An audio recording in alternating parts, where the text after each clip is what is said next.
Hello everyone. It's another try time seeing I'm trying to try times looking for a running, but it was not running.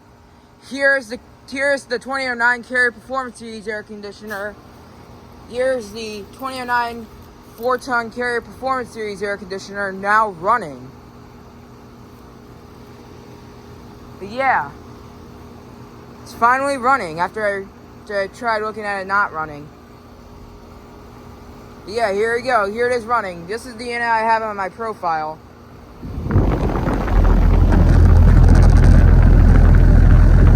It's got a sound blanket. It's got a G commercial fan motor.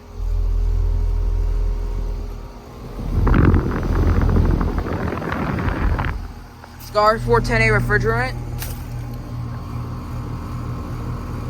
This is from 2009. That's a 4-ton according to the Ford in this model number. Manufactured July 2009. This is another special video for 300 subscribers. That is very cold and sweaty. And that is a little warm.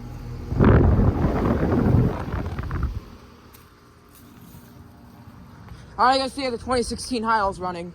I'm gonna make this quick. Oh, it's also running. It's the 2016 Heil, it's running as well. Heil Quiet Comfort. It's got another sound like a G fan motor. 2016 2-ton. Cold and sweaty outdoor temperature. Yeah, thank you for watching. Over and out.